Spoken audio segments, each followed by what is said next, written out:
ನಮ್ಮ ಸರ್ಕಾರ ಮಾಡಿರ್ತಕ್ಕಂಥದ್ದು. ಮತ್ತು ಕಿತ್ತೂರು ರಾಣಿ ಚೆನ್ನಮ್ಮನವರ ಜಯಂತಿಯನ್ನು ಕೂಡ ನಾವೇ ಮಾಡಿದ್ದದ್ದು. ಸರ್ಕಾರದಿಂದ ಜಯಂತ್ಯೋತ್ಸವವನ್ನು ಮಾಡ್ತಕ್ಕಂಥ ತೀರ್ಮಾನವನ್ನು ಕೂಡ ಮಾಡಿರ್ತಕ್ಕಂಥ. ಸೊ ಇದರಿಂದ ನಾವು ಇವತ್ತು ಸ್ಮರಿಸ್ಕೋಬೇಕಾಗಿರ್ತಕ್ಕಂಥದ್ದು, ಯಾರ್ಯಾರು ಈ ದೇಶಕ್ಕೆ ಸ್ವಾತಂತ್ರ್ಯಕ್ಕಾಗಿ ಹೋರಾಟ ಮಾಡಿದ್ರು ಅವರೆಲ್ಲರೂ ಕೂಡ ಸ್ಮರಿಸ್ಕೋಬೇಕಾಗ್ತದೆ. ಅದರಿಂದ ಸ್ವಾತಂತ್ರ್ಯ ಪೂರ್ವದಲ್ಲಿ ಇವರೆಲ್ಲರೂ ಕೂಡ ಹೋರಾಟ ಮಾಡಿದ್ರು. ಕಿತ್ತೂರು ರಾಣಿ ಚೆನ್ನಮ್ಮ, ಸಂಗೊಳ್ಳಿ ರಾಯಣ್ಣ, ಬೆಳವಡಿ ಮಲ್ಲಮ್ಮ, ಮತ್ತು ರಾಣಿ ಅಬ್ಬಕ್ಕ ಇವರೆಲ್ಲರೂ ಕೂಡ ಕೇಳಿಸ್ತಾ ಇಲ್ವಾ?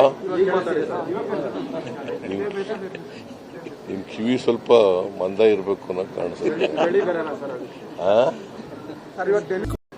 ಅವರು ಸೊ ಕಿತ್ತೂರು ರಾಣಿ ಚೆನ್ನಮ್ಮ ಒಬ್ಬ ವೀರ ಮಹಿಳೆ, ಧೀರ ಮಹಿಳೆ. ಅದನ್ನು ಅವರ ಜಯಂತಿಯನ್ನು ಸರ್ಕಾರ ಮಾಡಿದ್ದು. ನಾನೇ ಮುಖ್ಯಮಂತ್ರಿ ಆಗಿರುವಾಗ, ಕಳೆದ ಬಾರಿ ಮುಖ್ಯಮಂತ್ರಿ ಆಗಿರುವಾಗ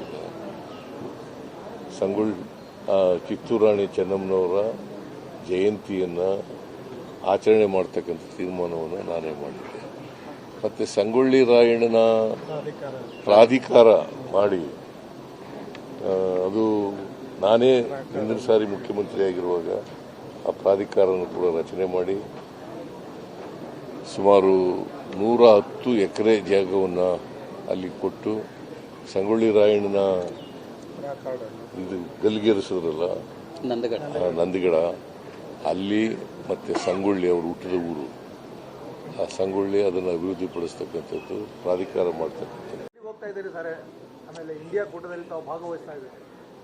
ಇಂಡಿಯಾ ಕೂಟದಲ್ಲಿ ಊಟ ಕೊಡ್ತಾ ಇದ್ದಾರೆ ರಾಹುಲ್ ಗಾಂಧಿ ಅವರು. ಇಂಡಿಯಾ ಕೂಟದ ಸಭೆ ನಾನು ಮೆಂಬರ್ ಏನಲ್ಲ, ಅಲ್ಲಿಗೆ ನನಗೆ ಊಟಕ್ಕೆ ಕರೆದಿದ್ದಾರೆ, ಹೋಗ್ತಾ ಇದ್ದೀನಿ ಅಷ್ಟೇ. ಡೆಲ್ಲಿಗೆ ಹೋಗ್ತಾ ಇದ್ದೀನಿ.